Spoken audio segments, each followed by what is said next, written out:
Welcome to Between Two Psychs, a podcast where two psychologists and board-approved supervisors deep dive into many of the questions and challenges that provisional psychologists and early career therapists face in everyday practice, during training, throughout the internship, and beyond as they progress into working more independently.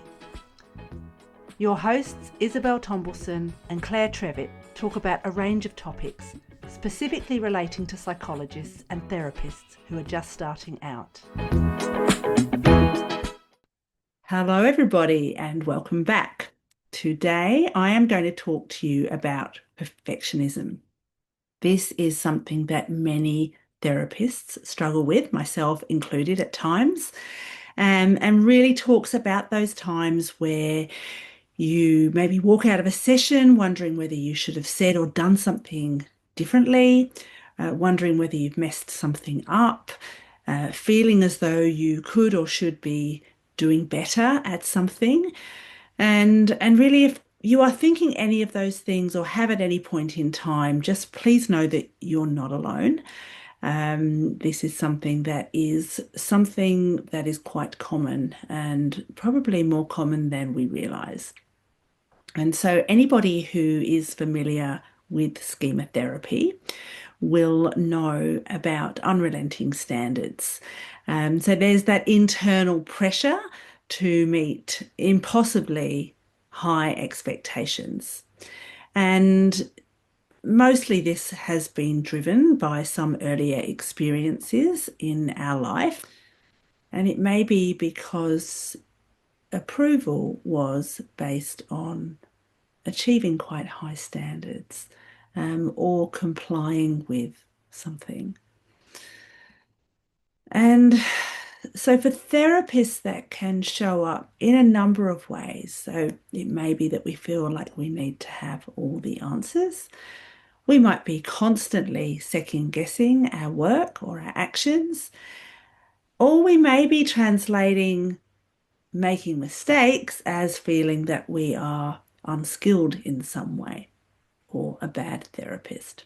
So if we add to that the fact that we're holding on to people's pain and people's distress, our role is a challenging one at times, and it's one that we do take very seriously, and we want to provide a good service and we want to do a good job. But striving for perfection doesn't actually make us better therapists. It just wears us out. It makes us tired and burnt out. So something that I learned very early in my training and something that stuck with me and I found incredibly helpful is Donald Winnicott's idea of the good enough parent, and how this can be translated to us as good enough therapists. So Donald Winnicott was a pediatrician, and he introduced the idea of the good enough mother.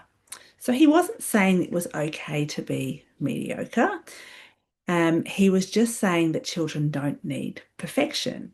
Children need consistency, they need responsiveness, and they need attunement enough of the time for them to feel safe and build trust and resilience.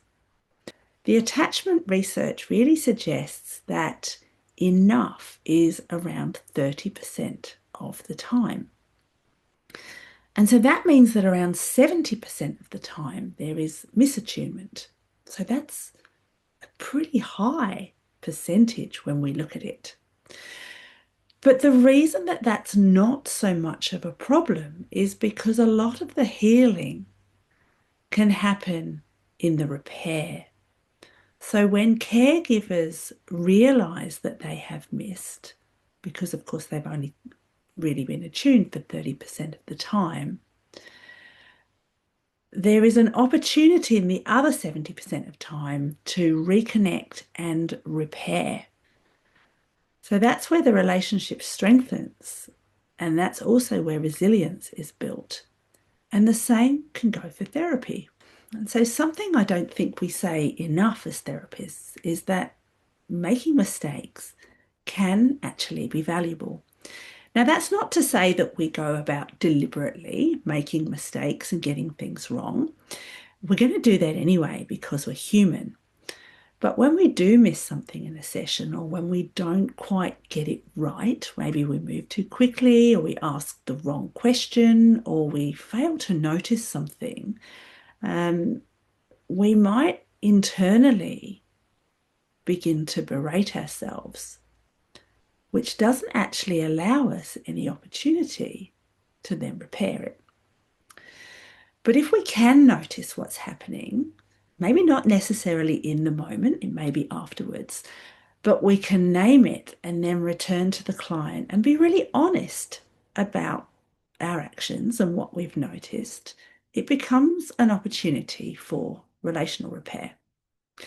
And so this might be a situation in a session where you might say something and then reflect upon it afterwards and think, maybe that could have had a different impact for the client. Maybe it wasn't the most sensitive thing that I could have said, or maybe it wasn't particularly accurate, or maybe I missed something that was going on in the moment. And sometimes if we revisit those moments with the client, and it may be at a later session, so you might say, I just want to come back to something that happened in the last session where I said X, and I just wondered what the impact of that might have been for you. And then you can share a little bit about what you might have been thinking. The client may just say, oh no, I didn't notice that at all.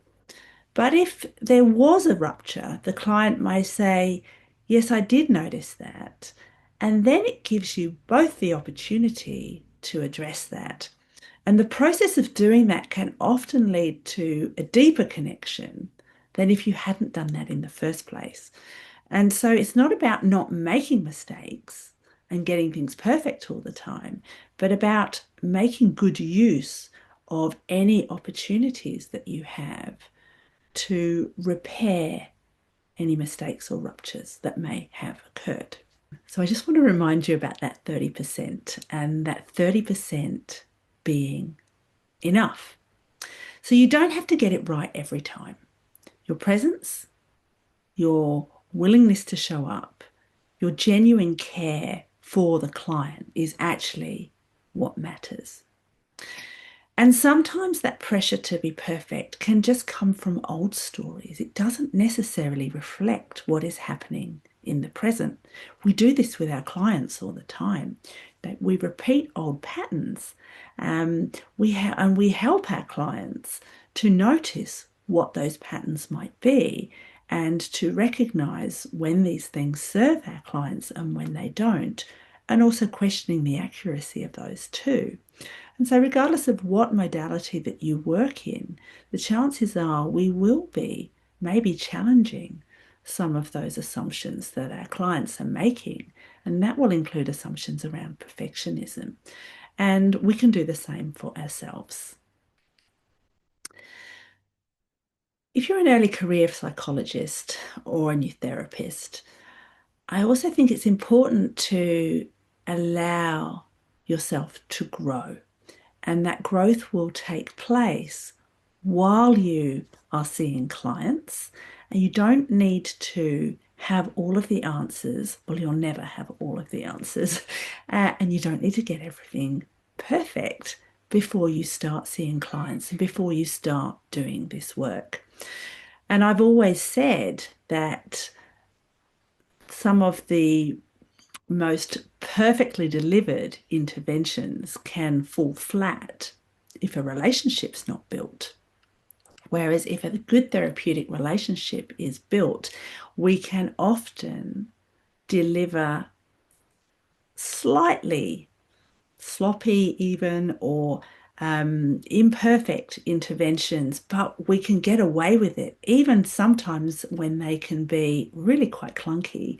I've done this before when doing new trainings, and I've come back and I've sort of given things a go and thought, gosh, have I really got this right? But the client's got something from that.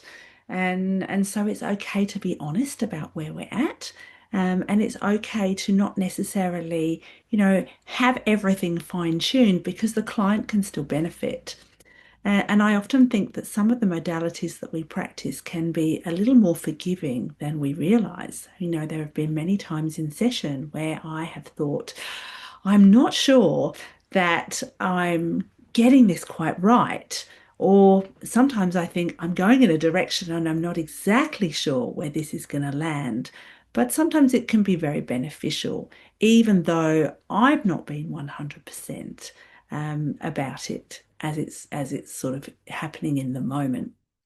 And so it's often the much bigger picture of us in relationship with our clients that is what is going to make all of the difference when we are in the room with our clients, because they're expecting us to be human. They're expecting us to be people who can demonstrate some vulnerabilities, ideally, because they want to feel some connection to us as humans, not just as kind of, I guess, robotic individuals who can deliver everything perfectly.